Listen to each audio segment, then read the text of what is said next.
Are you struggling for consistency in your sim racing? Does your iRating look like a roller coaster? If so, we have good news for you. The way to get more consistent is to first understand what you're doing differently than the professionals. And VRS is the answer. With our competitive subscription, you will have the telemetry, setups, tutorials, and everything else you need to fully analyze your driving. Our data packs and the ability to compare your driving with the best in the world will show you exactly where to adjust your inputs, change your driving line, and shave seconds off of your lap times. And our powerful and precise Direct Force Pro wheelbase and precision pedals are being used by some of the world's best drivers, including Peter Berryman, John Robertson, Brandon Trano, and IndyCar World Champion Alex Palou. All these champions agree that VRS hardware is not just the best on the market, it's also priced well below the competition. So if you're looking to upgrade to direct drive and the best pedals in sim racing, VRS is your answer. If you want to get better, get faster,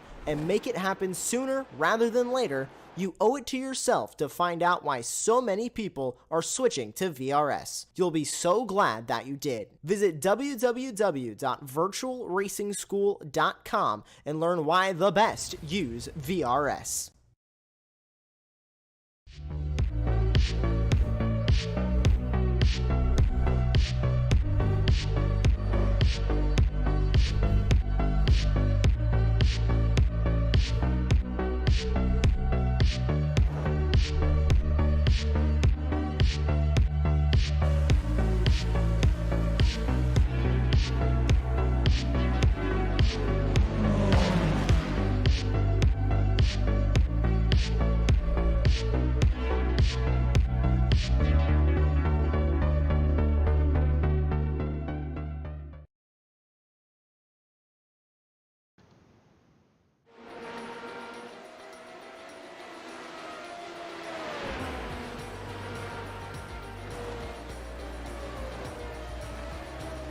Hello and welcome to another season of Top Split Formula Renault 3.5 here on Apex Racing TV. Well, what a way to start the season here at Suzuka, a track owned by Honda, renowned across the world for some amazing corners. The Degners, 130R, Spoon, some of the most iconic corners in the whole of world motorsport. Wow, tonight I'm Tim Cox and I'm joined by Alex Simpson. Alex, I can't wait for this one. It's an amazing track and car combo, this one.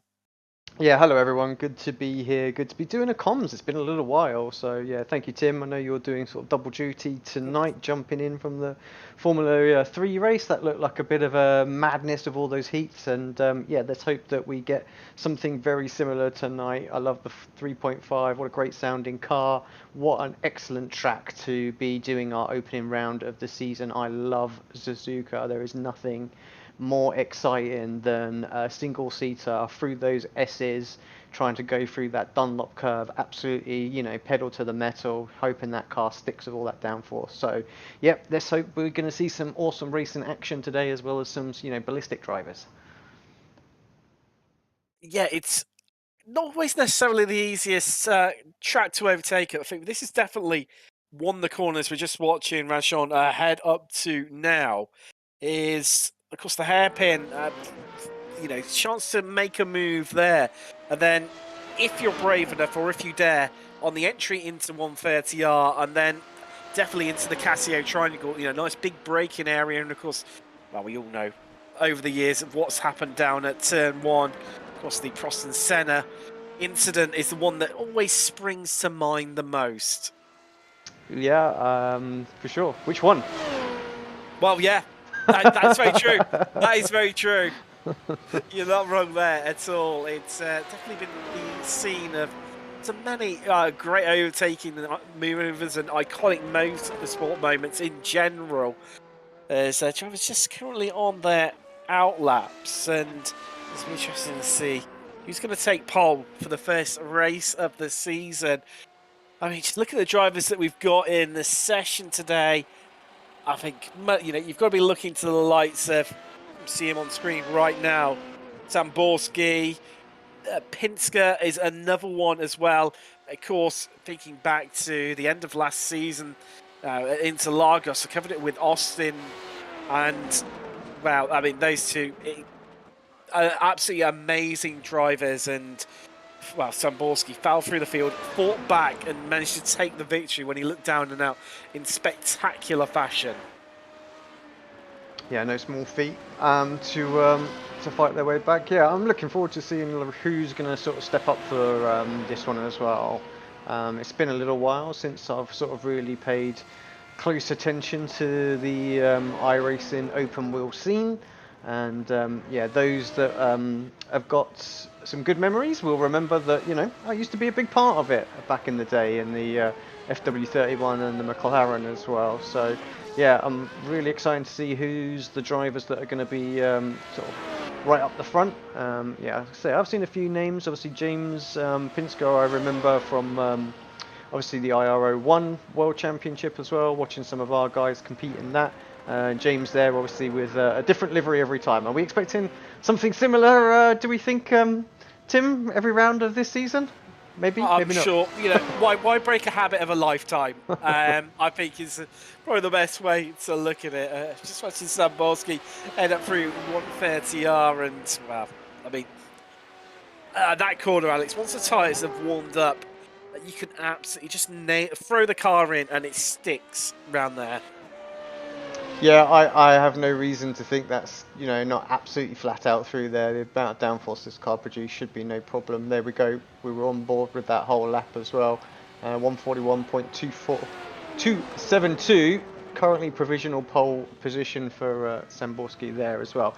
I thought if it was okay, Tim, I'd just quickly bring up the track guide and I'll talk the guys a little bit through that just while we are waiting for the final people just to kind of set their laps. But yeah, Suzuka, like I said, absolutely amazing circuit for these open wheelers. Turn 1 and 2, always a little bit tricky. You take a little bit too much speed in 1. It's always easy to basically just overdrive 2, and you can't really get the line right through 3, 4, 5, 6, like every corner through that complex.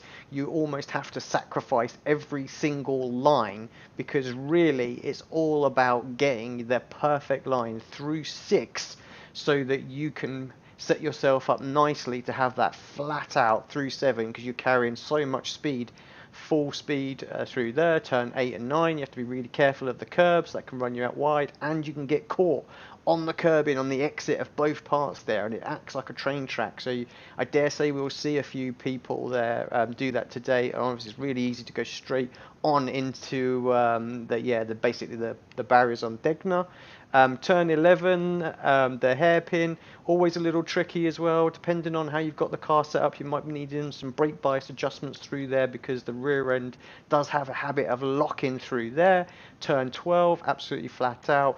Into the spoon curve. Turn 13, again another really tricky corner. You have to be careful not to get your outside wheels tucked on that curb as well, because it acts that same train track. And then, as we were talking, 130R flat out through there, and then into this very famous chicane because of a particular incident that we were talking about a little bit earlier on. So turns 15, 16. Get a good exit through there. Turn 17, you have to be a little bit careful because of the way the sort of track dips down there. The car actually gets a little bit light, and you can find yourself spinning up your wheels and going straight into the pit lane tyre wall if you're not too careful. But yeah, good couple of opportunities for overtaking, but the downforce of these cars and the dirty air will make it a little bit tricky.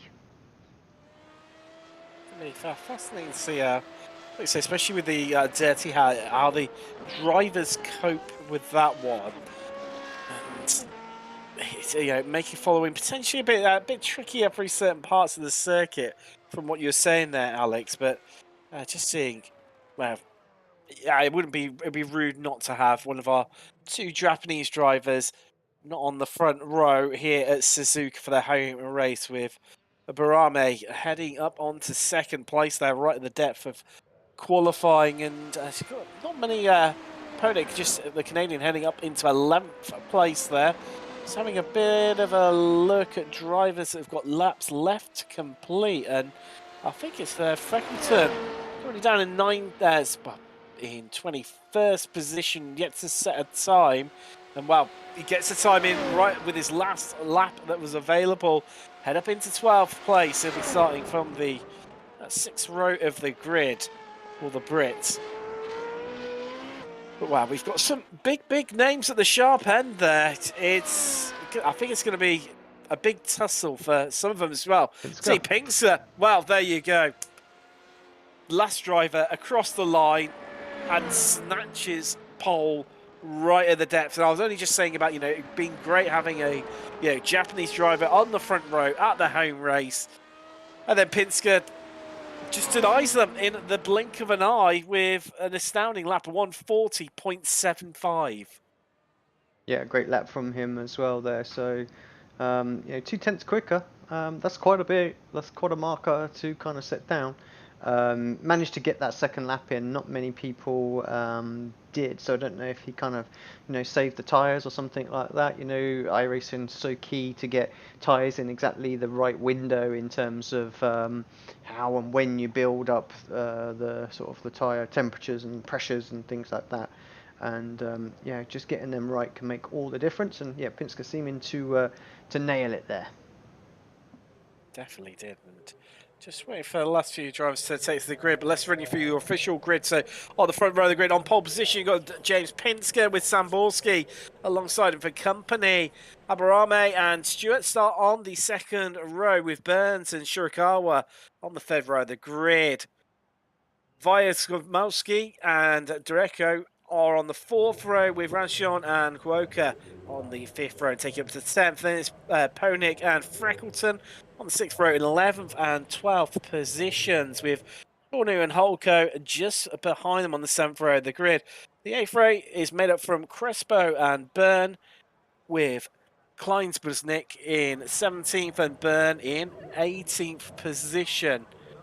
Just waiting for the last few drivers to take to the grid and be away. We've got Hillard and Gellis taking up to 20th position, with Khan and Vasileyev rounding out your field here. The time to take a big deep breath. Wait for the last couple of drivers to take this to the grid. We're just waiting on Pinsker, Samborski, both our front row drivers, waiting for that absolute last possible second before they grid up. To keep as much temperature in the tyres as possible as we get ready for what's going to it's going to be an amazing season opener. I was part of an almighty turn one, lap one incident here in one of the World Championship races. I think it was about 12 cars involved. Let's hope for a clean one this time. Most certainly, and let's get ready to go racing. And we are away here at Suzuka, and Pinsker immediately shutting the door and cutting off Samborski instantly there to claim the whole shot and the first place into turn, well, technically turn 2 is the more crucial of the corners here at Suzuka. Oh, someone's around! No! Big incident, cars everywhere. And Alex, I think you brought the curse of the commentator on. You said about how you were involved in a big incident here in the World Championship, and it's been relived. Cars absolutely everywhere. Yeah, wow. That was a big one, and it was very, very reminiscent to what happened in that race as well. One of the early, one of the leading drivers just made a little mistake. It was a little... It just looked like he got on the power a little bit too much coming out of turn 2. We'll have a look at the replay once the first lap settles itself down. But yeah, got a bit sideways and collected the car on the outside. And from there, it was just kind of game over because you just had 20 other cars with nowhere to go. And yeah, everyone jinked right and the car headed up in that direction. But our leader has been able to break away because of it. 1 second clear after the first lap. Let's see what the draft was like in this Formula 3.5 and whether or not Samborski is going to be able to reel him back in. I think if anyone can do it, Samborski is your man. And like you say, a second, well, just over a second now, 1.1 seconds, nearly 1.2 separating our top 2. However, Stuart, he isn't far behind Samborski, occupying that last of the podium positions for now. Of course, very early stages. 21 laps here at Suzuka. We're heading out on to lap 2. As we come around now through the S's and back to pretty much the scene of the crime of what happened on the opening lap. And well, a replay here and a bit of wheel banging in the midfield. Oh, and a lockup of brakes, and that's what just started the chain reaction of chaos. Borski, his car, well, I've never seen a Formula car that destroyed. No engine cover, no front wing, no front nose, and he was right at the heart of things there. So he got a little bit of contact actually, but it didn't look like the car was unsettled until he come off the corner. And then yeah, look, you can see everybody trying to jink right, and then yeah, there's just nowhere to go. So yeah, first round of the season. That's gonna that's gonna frustrate quite a few people out there, I'm sure. Wow, a big incident, and while this is going on, Pinsker has pulled out an even bigger gap. Now up to nearly 2 seconds over Samborski in second place. All of the Japanese drivers, and carrying on down in the fourth and fifth place as that Shirakawa heading up the inside there, get himself up into 4th. He's up 2 place. This right now is fellow countryman just behind him, Aburame. He's actually down 2 places. Well, what can we say? It's going to be, I'm sure, incredibly close between those two for the entirety of the race. They'll be fighting it out for the honour of their nation and a bit of personal pride out there to who's going to finish top of the Japanese drivers in their home race. But right now, I'm just amazed that Pinsker, Samborski is no slouch by any stretch of the imagination. And Pinsker is just absolutely on fire right now. He's just constantly, bit by bit, pulling out a bigger and bigger gap. It's now up to 2.2 seconds over Samborski, the gap between first and second. Yeah, I'm not going to assume to know too much about the Formula 3.5 here.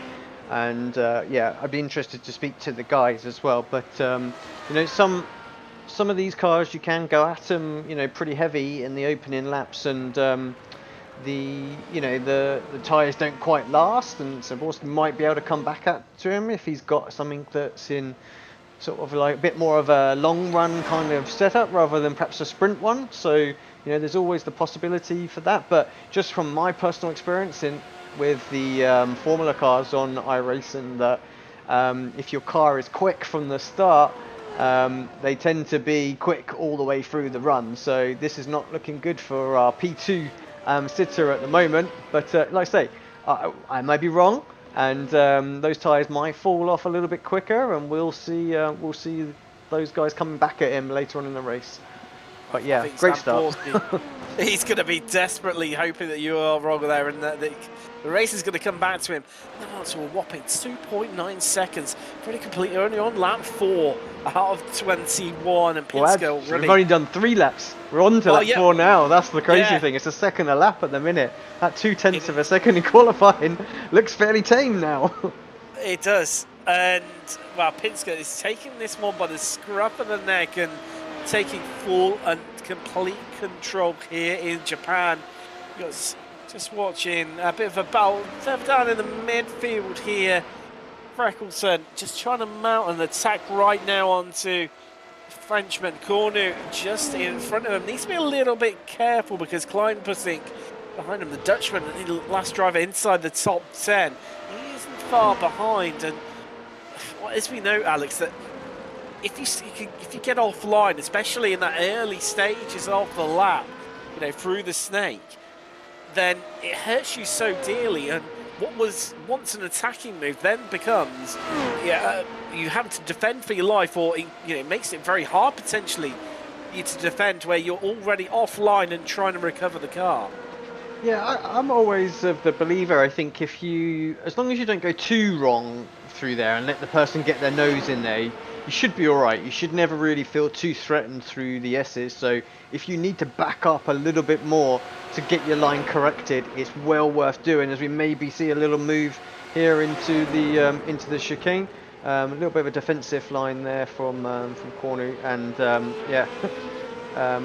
from attack to defence very quickly for Freckleton there. You see, instantly hugging the wall on the inside there, Cornu.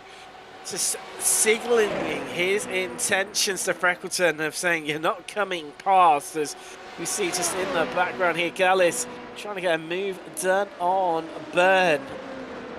Trying to get the place back from Byrne, in fact, because Byrne has got himself up to 11th place.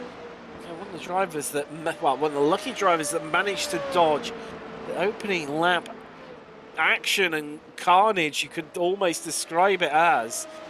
Because now if Byrne is, he's going to have his workout, not able to do it through that part of the lap, but I think this track really seems to come alive for me in terms of overtaking moves. Once you've got past the Degners, so pretty much the second half of the track, it just opens up so much more opportunities, and this first part is just all about ensuring you're tucked up right behind the car in front of you, applying maximum pressure.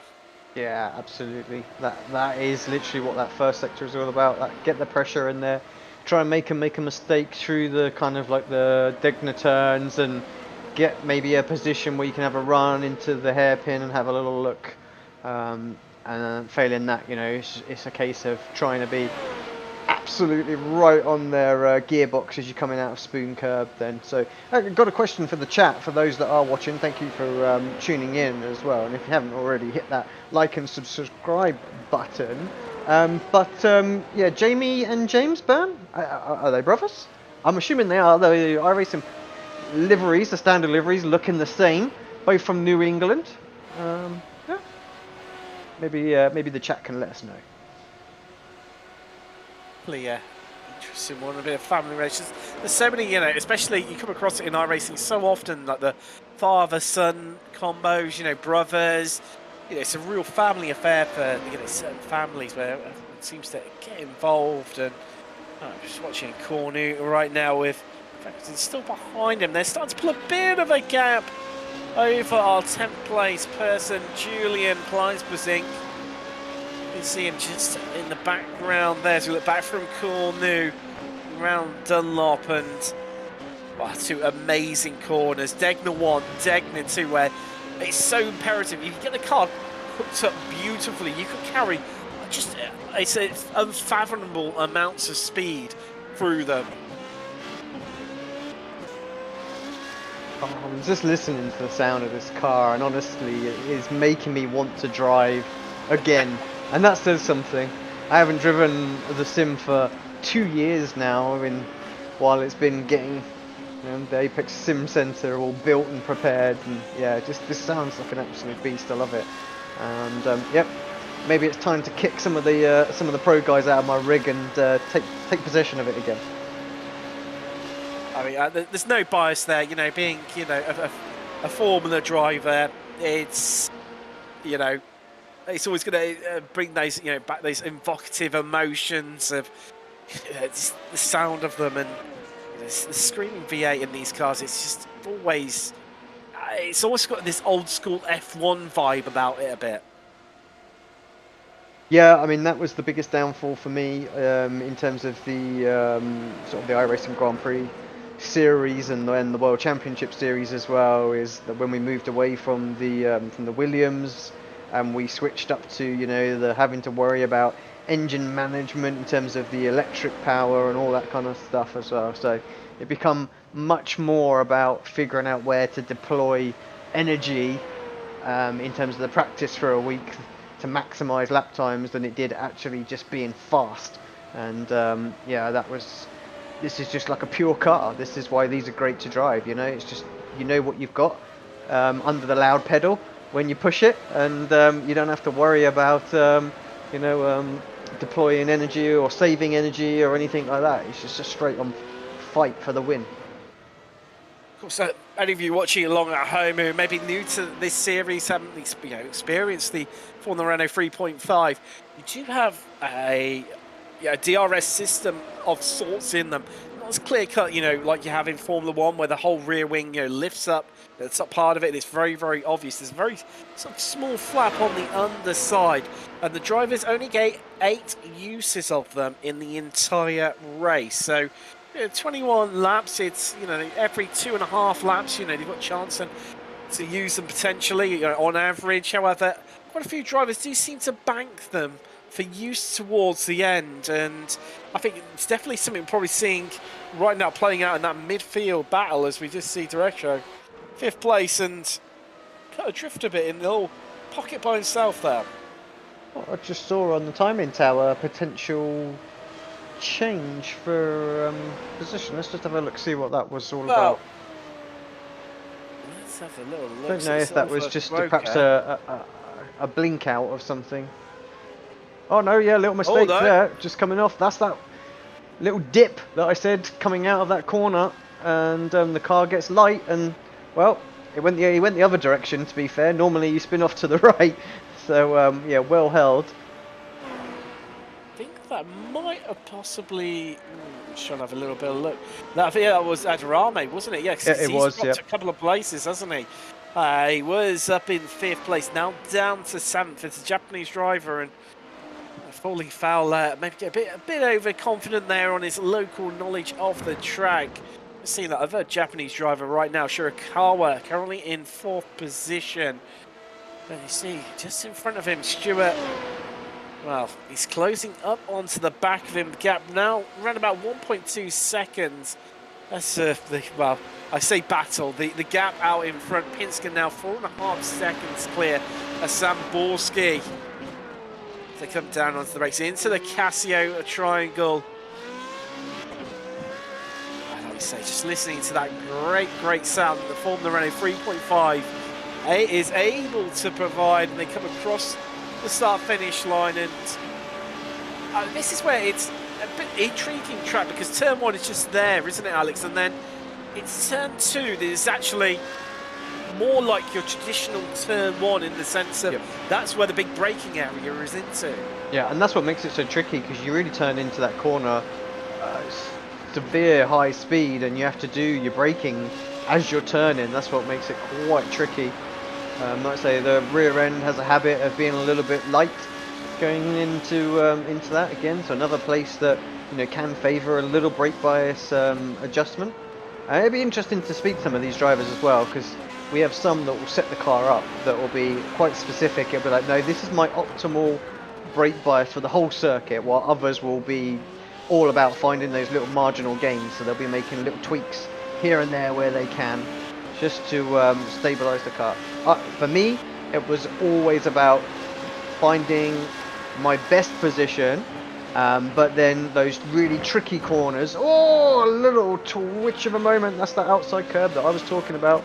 But yeah, you just find where you're on the edge in terms of the bias, and then in those corners, you just give yourself that bit of safety, so you feel always comfortable with the car. There's nothing about feeling confident with what the car's going to do to be able to push. And yeah, I was never one that liked to drive a car that was always on the ragged edge going into a corner. Of course, one of the things that might help you with that is, like you were mentioning earlier, is your setup, and that's a brilliant segue to one of our sponsors for this evening, Virtual Racing School. If you're looking to improve your on-track performance, they have 50+ data packs for road and oval racing with setups, track guides, data analysis software, and one-on-one coaching. Who doesn't love a good segue? Got to slip these in somehow, and just see Suzuka. Wow. I want to add to that as well, Tim, because as you saw on the screen, we did have the Apex Racing Academy logo as well, and of course you can buy the open wheel data pack within VRS as well, which includes the Academy setup for the Formula 3.5. So you can get a whole bunch of open wheel cars as well. So I know like the latest Formula 1, the Formula Renault 2.0, this is in there. The new Formula IR04. Sorry, I can't call it Formula 4, can you? No, not officially. No. But that car. Yeah. So yeah, you can get that all as one little add-on pack as well, which is quite cool. And also, I do believe Apex Racing Academy as well also have weekly group coaching sessions. Oh, he's gone! Oh no! You caught it about a couple of. There was last lap, in fact, wasn't it? Oh, he's cooked the tyres. There's nothing worse than when you've just absolutely overheated the tyres and then you try and just lay some rubber down, and yeah, you've just got nothing underneath you. You've got to be so careful, so patient. Wow, Shirakawa is slipping down now, and well, hot on his heel is Cornu and Freckleton. Starting to really close up due to the lack of pace that Shirakawa was, carrying down the straight onto the run up towards 130R. And like you say, with those overheated tyres, I mean, surely he's going to have to rein it in a bit more, which is going to allow these two behind to close up even more so. I mean, realistically, the time drop off that you'll lose is not much initially after that back straight. They'll be into a reasonable. Oh, that's wide into the marbles, and just a little bit wide there as well for Cornu, and yeah, down a place. Just overcooked the entrance. This is why we were saying so important. Perhaps just that little bit of dirty air caught him out there. So, but yeah, so I believe actually for the. Yuka here, he will need to. He'll probably have about a lap where the tyres are perhaps still a bit edgy, and he's got to be careful. After that, they should be back roughly into the kind of the window that he had, but he would definitely have lost about 2 or 3% extra tread on the tyre as well there. So he'll definitely be a bit of a disadvantage for the rest of the field now. I would imagine, surely, Alex, with a track like Suzuka, where there are so many high-speed corners, and it's pretty much one corner after another, that it's quite a bit harder to cool the tyres down around a track like this because of that nature where they're just under heavy load so often. Yeah, and you're right, it is the high-speed stuff that does most of the kind of overheating of the tyres, so you absolutely punish them through sector 1, because it's just relentless. There's no time for the tyres to recover or breathe at all. And yeah, a little bit as you come off sort of the Dunlop curve, and then sort of towards Spoon and down that back straight. But yeah, it is pretty punishing. Just seeing the Chirikawa just luckily getting away with it, and Cornu obviously with his half spin and twitch, that the gap between Chirikawa and what is now Freckleton in 7th and 8th place to remain at a comfortable distance. But wow, Pinsker, now the gap is 5.1 seconds between himself and Samborski. So we've seen from Shirakawa's incident exactly this place on the exit out of Spoon, that as much as you've worked really hard to build up that gap, it can be undone in the blink of an eye. Yeah. You see how Pinsker's actually not trying to keep the car on the curb through the exit of Spoon. He's put every lap that I've watched him, he's just constantly going over it to make sure that it never catches him out. So he's going off and coming back over the top of it rather than getting hooked on it as well. So yeah, obviously just running enough ride height on the car so that it doesn't act as a train track or anything like that and catch it. So yeah, it's got that car dialed in really, really well, and he's very comfortable with what it is doing with these curbs. Indeed, he's really showing. It's that gap grows a little bit more every time you look at it now. 5.3 seconds over second place Samborski, who, I mean, just to give you some idea, I mean, Samborski himself is a 7.8k iRacing driver. I mean, that is frighteningly high, and the fact that Pinsko's, there's no slouch himself, he's knocking on the door of 7k, he's currently 6.9k himself. It's, I mean, these are two absolutely amazingly quick drivers, but the fact that Pinsker has been able to pull away at the rate that he has from Samborski, a lot of it done in these early stages, is just, wow. I think there's a lot of us out here, maybe watching at home, we wish we just had half the pace that Pinsker does right now, let alone the pace that he's able to carry through and generate this gap over what is a truly class act in second place.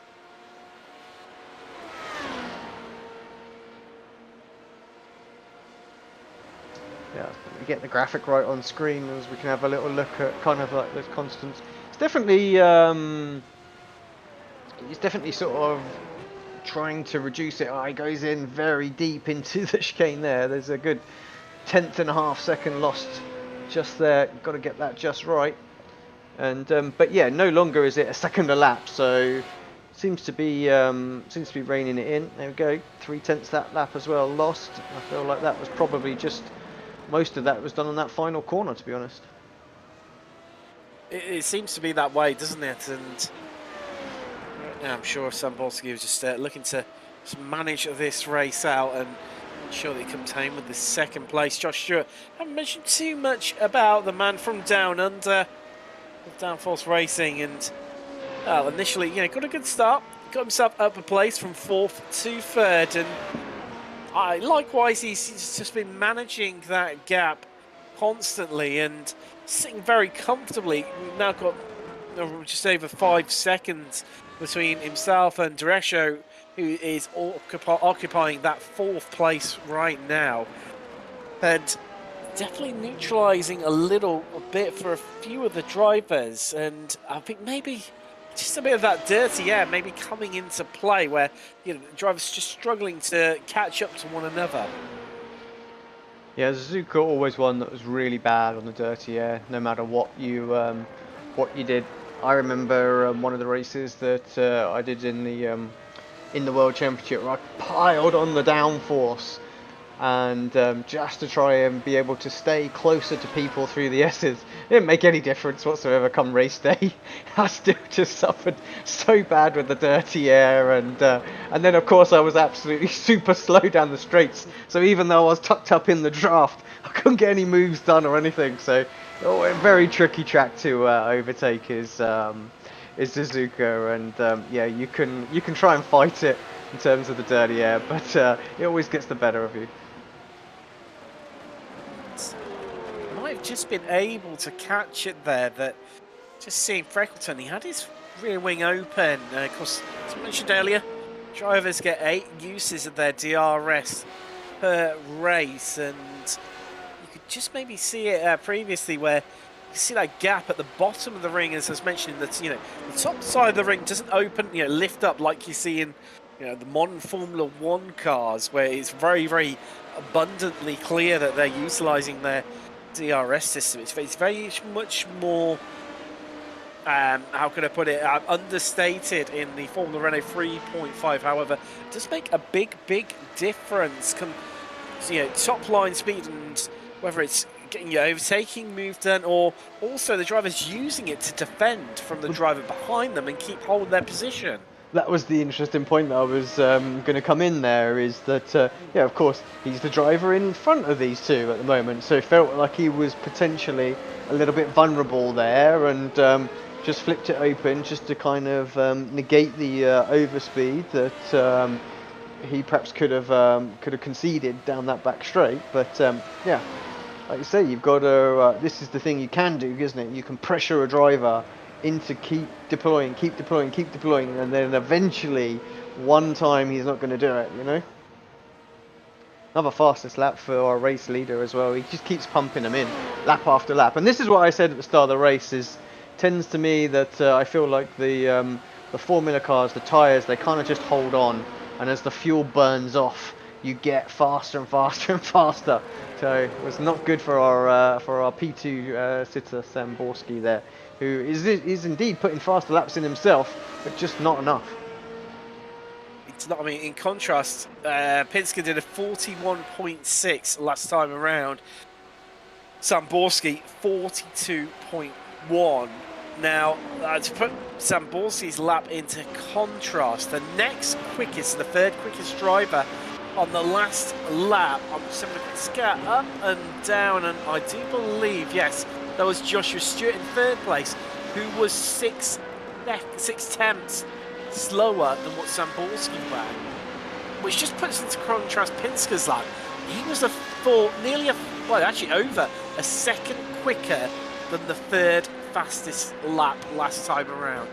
Yeah, it's crazy, isn't it? And we're just watching this closest battle. We've got on track. It's between Cornu and Freckleton. Of course, the roles reversed from what they were earlier on. Freckleton was behind Cornu because Cornu had that little bit of a twitch, a little bit of a mistake, and that's what allowed Freckleton to come through. They have since dropped Kleinsbussing. He was just not far behind them. However, they've been able to pull out that gap a little bit now, and this is the crucial part. For me, surely, I'm sure you agree, Alex, it's that exit out of Spoon and coming across the top of the track that's underneath us right now. There's this iconic figure of 8 section that says trackers. Here we go, Cornu. Is this going to be the move side by side into the Casio triangle? Round the outside goes the Frenchman in spectacular fashion, and oh wow, Cornu just didn't have an answer for him there, but he's fighting back instantly on the run down to turn 1. Yes, he's got his DRS open, and can he retake the place instantly? And wow, he repays the favour around the outside as well. Yeah, good job. Great racing from both of them, using their DRS tactically there to get kind of moves done as well. I mean, Cornu even had a lift through 130R because he was so tucked up behind him, and was still able to kind of get the move done out of there. But looked like he got it right through the outside of, like I said, Casio Triangle, but just didn't quite get the drive. He was just a little bit compromised on the exit, and Freckleton able to not only get the run, use the draft, and deploy as well, and that made the difference and was able to get it done. So it's yeah, it's a bit ballsy to do it around the outside of turn 1, because a little mistake from the driver on the inside, and that is your race over and done with, because for sure you go into get sent into the tyre barrier there. Yeah, like you say, it is a big, brave move, that one. That's this high stakes poker almost, that either comes off incredibly well for you, it ends in complete and utter disaster. So we've got another battle emerging in these later stages. Aberame closing up onto the back of Broker. this battle for 5th place. And, well, Quokka up 5 places from where he started. He started in 10th on the 5th row of the grid, whereas Aberame started 3 positions higher on the 2nd row of the grid. And been on a bit of a recovery drive ever since. And these last stages, we're currently on lap 18 out of 21 here in Japan, the opening round of the Formula Renault 3.5 series. And Aberame, he's got chance, but he hasn't got many, and needs to really think about it and concentrate hard in these sort of latter stages of the race, maybe where there's a bit of tiredness, a bit of fatigue starting to creep in a little bit now. And he really needs to dig deep if he wants to find his way past Quokka. Yeah, exactly. Just last few laps now. Like I say, everyone will be getting a little bit tired. That's where a little bit of mental mistakes can happen and apexes can be missed and things like that. So you've kind of just got to keep putting on the pressure. You've got to keep focusing on every corner. Make sure you nail those braking points and just keep hitting those apexes the best you can. And that's all you can really, all you really do when you're being hunted down like this.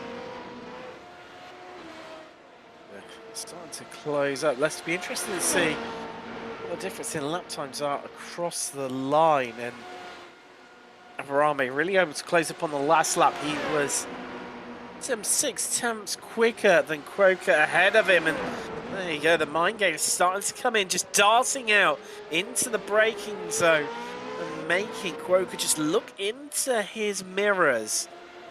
However, the man from Central Europe not distracted in the slightest. However, he has got the Japanese driver tucked up right behind him into turn 2. You could not get any closer practically between them. They got close right up to about a 10th as they entered into turn 2.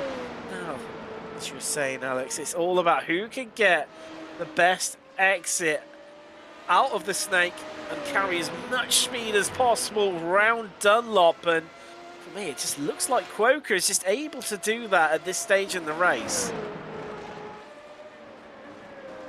Yeah, ever closer. That's for sure. Like, this is what I was saying about staying as close as you can through the S's. Just lost a little bit through Degner too. Well, we've been mentioning this, another new fastest lap of the race from Pinsker, 141.46. 9/10 quicker than Zamborski in second place. That gap now out to 8 seconds between our lead two. Frightening pace here from James Pinsker, the Brit in Japan in week 1 and the Formula Renault 3.5 championship. However, who is going to claim what is our 5th place, isn't it? Between Quokka and Aberame, who's going to have to settle for 2nd. Aberame got his work cut out. This is his first opportunity of having a bit of a look. Quokka not having any of it whatsoever. Just cutting him off, slowing him up on the apex, on the exit to keep hold of 5th position. And, well, not going defensive early is Quokka. He's just electing to stay out on the racing line. There we go, moves across, just trying to cover off Aberame as they head down to 2, and Aberame just trying to hold on round the outside. He's going to struggle with that one. Tucks right in behind once more. And Quokka lives to fight another day for now, but two more laps, including this one, and it's going to come down to who can come out. Well, can Aberame find a way past into one of the big braking zones? It can't be any closer right now. Absolutely on his tail. See if he's going to maybe have a quick look into the hairpin. Covers it off already, but that's fine. Opens up the corner. We'll get a better. Oh, I just missed the apex there and wasn't able to get onto the gas, and see, physically lost time through that hairpin there. So just didn't quite get it in and couldn't get on the gas early enough. But that was surely it's time to strike, wasn't it, for due to the defensive line that Quokka had to take. You know, if you hadn't got it hooked up, then he would have been right underneath his rear wing. That's it, open the corner up, exactly, yeah, and get on that gas early so you've got a potential just to nip up the inside into Spoon as well. Oh, what's going on? Man, I feel like a parrot repeating myself. Another new fastest lap from Pinsker, and he's taken the white flag. It flies here in Suzuka in Japan. We've got 1 lap left to go, and I think you probably bet your bottom dollar he's going for another fastest lap. Is Pinsker the only driver into the 1 minute 41s here? And he's done it by some considerable amount of Freckleton. And that's Cornu as well, yeah. They've both lost 2 places. See if we can get this back on replay before the final. Well, Cornu's got no front wing. Here we go. What has happened? Oh, Freckleton got a bit slow through 130R. Remained on the inside into Casio Triangle. They've had contact. Oh, and it's just turned him around into the side of Freckleton. And that's what's removed his rear wing, but he's also lost his engine cover, I think, by the looks of things. Yeah, a bit random. Very low speed contact, actually. Just, yeah, unfortunate the cars are fully loaded going into that corner. But anyway, just a couple of corners to go for Pinsker. Well, he's keeping well off the curbs there through 130R.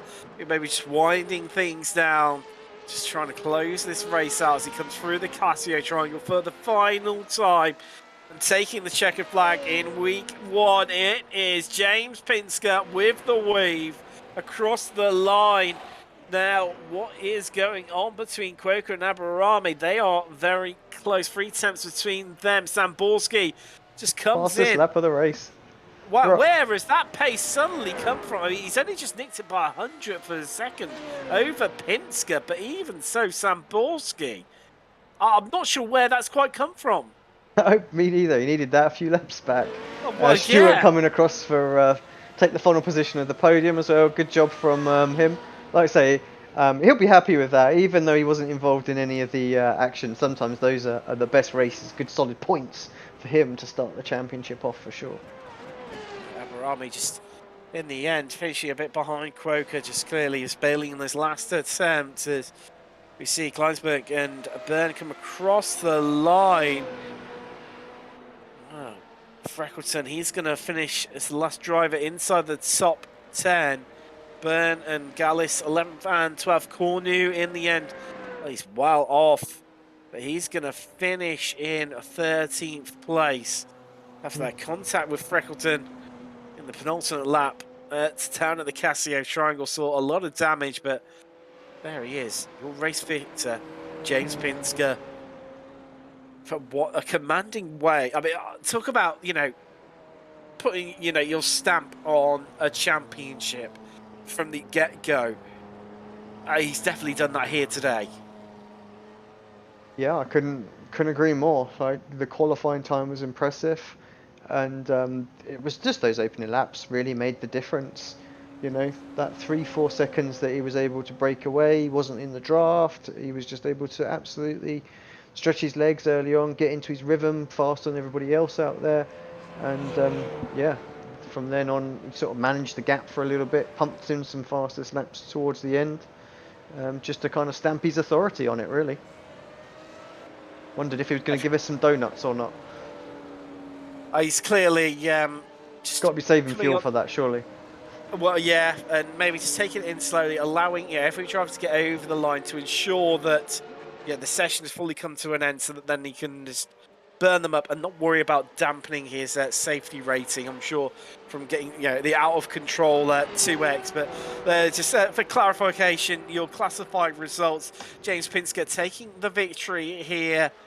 It's Suzuka. Samborski settling for second. Did pick the fastest lap of the race on the final lap with some extraordinary pace. Not sure where that came from, but Stewart, he rounded out your podium here. Derecho, he finished in 4th of the Iberian. Quoker held on to 5th, despite Aberami applying pressure in the latter stages. Hit the Japanese driver, finishing 6th. His fellow countryman Shirakawa 7th. Kleinsberg in 8th. Byrne 9th, and Freckleton rounding out your top 10.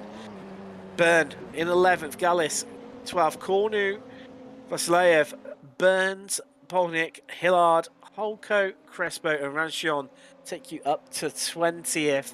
Of course, we lost Crespo and Ranchion in that opening lap for and likewise we did Vrishko, Miski and Khan was the other driver as well, caught up in that. No donuts. I'm very disappointed. Come on, James. Next time, let's have it. Not angry, just disappointed. There you Yeah. go. So, Alex Simpson here. But, well, what was your favourite moment of the race, Alex? I don't know. Yeah, probably my my kiss of death at the start. I think. I don't know. Well, yes, that was true. If anyone wondered, if the curse of the commentator was alive and well, I think that definitely put that on it when you spoke about your story of how you'd experience a massive death here in the World Championship, and then lo and behold, we get to experience it here. I'll tell you what, let's have a bit of a chat to our driver who finished second here today in Japan, Adi Samborski. Thank you very much for joining us in the commentary booth. Wow, it seemed like obviously after those initial first lap, you just didn't have the pace to be able to match James Pinsker. No, unfortunately, I mean, I didn't really try that hard, to be honest with you. Last season was, it got pretty ugly, and I just, if you challenge certain people, they're just going to do things to ensure they win the championship regardless. So, not that I've given up, I just realized that, some tracks I'm going to put more effort into than others. And to be honest with you, typically don't have a good day at Suzuka. I usually don't make it through turn one. So I made it through turn one. I was like, oh, what now? Yeah, a journey into the unknown. I mean, having said that, I mean, you seem to obviously throughout the race, Penske was going quicker and quicker, and then all of a sudden on the last lap, you pulled out this absolutely amazing, mesmerizing lap where you nicked fastest lap of the race from him. I mean, albeit by 100th of a second, but hey, you still picked it out. I mean, where did that come from? It left myself and Alex in the commentary completely and utterly dumbfounded. Oh, I had it the whole time. I know from being in the series so long that at a place like here, you can follow them for 7/10 of a lap for the entire race, or you can just let them go and enjoy your race and have fun. I mean, not to discredit anyone behind me, but half the field just kind of disappeared. So I was just like, what's the point, And I don't want to create any drama or any of this other stuff. So I just waited till the end. I was like, yeah, we'll see what happens. That's no problem. Well, a similar but not tracking. Next time out, we head to Imola. How are you feeling about that one? I typically put it on pole, then have some sort of stupid issue in the first corner. So hopefully I'll not hit I think it's a drainage grate. It's on the right-hand side of the turn 2 there, because that absolutely ruined my race last time. And I'm cautiously optimistic. I've been trying some different things to get some more pace out of the car, and I wouldn't say I have it figured out yet. If everything lines up just perfectly, I can do it, but I'm not 100% adjusted. So I'm trying to, like I said, just get that a little bit more. So by doing that, I've taken myself out of the comfort zone. So, today I just knew it wasn't worth it, flat out. I just take the second, and that was it. So hopefully next week I'll have some more time to practice. But I got some stuff going on with my mouth. I have a broken molar and all this other life events happening. So I was busy this week. Maybe next week I'll actually have some time to make a legitimate effort, but we'll see. No problem at all. Well, the fact that you've done it while still being in pain makes it all the more impressive. That's Eddie Samborski. He finished second here today at Suzuka. Well, let's have a little bit of a chat to our race winner, James Pinsker, who, wow, an absolute commanding performance here in Japan. He just took to the front, off the grid, and that was it. You just seemed to sail off into the distance, James. Well, hey, nice to be back, ladies and gentlemen. That was a great race. Love this track. Load of fun. Just racing. And qualifying was a bit of a scare, because I messed up my first lap. I didn't know if I was going to get pole, and then if you don't get pole at this track, crap, I pressed the wrong button. If you don't get pole at this track, then it can be quite difficult to, or it can be quite risky to get an overtake. Like 130R and Town 1 and Spoon are quite sketchy places. And the dirty air, you feel it in this first sector. So when I got the clean second lap in, I felt a sigh of relief, got the clean start. And then the grip. I used a lot of DRS on lap 1 to run away because I just wanted anyone out of my mirrors, just get clear. And then I could just enjoy the car, driving it here, driving it on the limit. I always want to be on the limit if I'm leading by a second or 20 seconds. And it was a lot of fun. Had a pretty good pace. Ed stole my fastest lap at the end by 100th because he used all his DRS on one lap, which I'm a bit miffed about, just a little bit, because I'd love to have had that fastest lap. Definitely a really important thing to get the fastest lap here, for sure. But it was a good race, a lot of fun, and congrats to Ed on second and Josh Stewart getting third. Yeah, it was a cracking race. I mean, just looking ahead, across the whole season, is there any track you're particularly looking forward to over the course of the next 3 months? Well, I looked at the calendar a couple times. I think it's a really good calendar generally. A lot of tracks I'm looking forward to. I can't remember if Barcelona is there, but I know last season I had a crazy pace there. I had a really big gap there. So that'd be nice if that was there. Otherwise, if Spa is there, that's a track I've traditionally gone well at. But I think any track I proved in the end of last season, when or in the last couple of seasons, even at tracks I'm not comfortable at, I can give a good show. So anything that's thrown at this car, I think I'll give a bash and see if I can give a performance like this. But I don't know if there'll be a combination that's more fun than just lapping Suzuki, because when it's in rhythm, it's a lot of fun. And I'd recommend anyone who's watching who doesn't own the 3.5, go buy it. Would love to see more faces around here, and I'm sure when you get in the rhythm, this car is a really fun to hot lap. So it's good fun. Hopefully, of course, with the introduction of the IRO4, it will drag more and more people into single seaters, and obviously they'll progress up through the ranks to form the Renault 3.5. Unfortunately, no Barcelona in the schedule, but Spa is in there. That's week 7, so we'll keep one eye out for yourself there. Definitely interesting. Before we let you go, James, anyone you want to give a shout out to at all? Give a shout out to Ed Samborski, who's respectful for the race. We've had some altercations in the past, but he's respectful today. I'm a bit miffed he stole my fastest lap, but I'll moved on from that, I reckon. And Josh Stewart, third is a really good result for him. And also I can shout out that I do coaching in this car. So if you want to hit me up about that, then I can provide whatever. We can discuss that if anyone is watching. That'd be great. Look forward to seeing everyone in the stream next week. So cheers. That's no problem at all. That is your race winner here today, James Penske. And we've got just enough time to have a bit of a chat to our driver who picked the last place on the podium. Quite a quiet race for you. Bit of a tongue twister there. Joined by Joshua Stewart.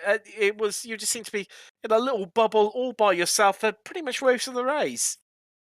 Yeah, thanks, guys. I'm stoked. This is the first podium I've had on the broadcast session, so it's been a long time coming. So really stoked about that. But yeah, first half of the race, I did have Yuki Shirakawa on my tail for within a second, which is always tough around this track. The draft is quite strong, so he was there pressuring me, but I just sort of made sure to hit my marks, and unfortunately, I think had a bit of a spin lap 10 or so, and then like you said, I had a comfortable gap then, and just could put my head down and focus on bringing it home.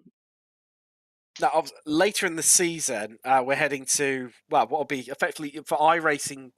Actually, maybe not quite, because obviously we've got a couple of Australian tracks, but we are heading to Bathurst, Mount Panorama. It's a dicey track, but I mean, surely that's got to be one that you've got an eye on for the season to have a great result at effectively your home race within this whole calendar that is on Formula Renault 3.5. Yeah, absolutely. It's been a while since we've raced there, and it always brings some carnage, especially across the top of the hill. Yep. But yeah, I mean, once you can nail a lap around Bathurst, it's really rewarding, and it's usually a fun race because you got two big straights, so you can, if you can stick in the draft, you can, usually keep together. But it's a tough one too. But I'm looking forward to it. Definitely, it's going to be interesting. I mean, and as you say, it's one of those either you all make it through fine on the opening laps across the mountain, or it's something happens and ends in, well, depending on what part of the field it happens in. It's always definitely an interesting one. Of course, next time out we head to Imola. How are you feeling about that one? Yeah, I really enjoy Imola. It's grown on me over the years, and definitely looking for another pretty strong result. Hopefully, top 5. I can't quite compete with Ed and James. They're sort of in another league, but hopefully top end of the midfield. I'm hoping to put in another good performance there. Before we let you go, Josh, anyone you want to give a shout out to at all? Yeah, big shout out to Downforce Racing. Great bunch of guys over there, especially the Formula Renault 3.5 team. You got Jace, Midge, Ed, obviously. All the guys there, put in so much work, Teddy, on setup every week and help each other out. So yeah, big thanks to those guys. Problem at all. That is Josh Stewart, who finished third here today at Suzuka. Thanks, guys. No problem. And, wow, what an absolute cracking race here in Suzuka to kickstart the season in Formula Renault 3.5 and brings out a bit of a close to the action here today on Apex Racing TV. I mean, tomorrow it is the usual, well, it's a triple header. We've got the SRF Weekend Warriors at Monza. That's from 8 p.m. GMT. And then at midnight, it's the XSLR Championship as they head to Watkins Glen in the Lotus 79 in the road section of that championship. And then at 1 a.m. GMT, the Colorado Karting Tour for their season finale. They head to Sebring in the GT4s. And then on Monday night, it's the Apex Racing League Master Cup from Spa-Francorchamps from 8 p.m. GMT here. All live and exclusive on Apex Racing TV. Well, it's been another absolute cracker. The big incident at the start really played a large part for the midfield. However, Pinsker, what a dominant performance from him with fastest lap after fastest lap, pulling out a big margin over his championship compared to Samborski in second. But Samborski just picked him to that fastest lap right at the depth on the final lap where it counted to take it away from Pinsker to prevent that clean sweep. But it's going to be interesting next time out. It's a very different track, but we'll see you in a week's time as we head to Imola.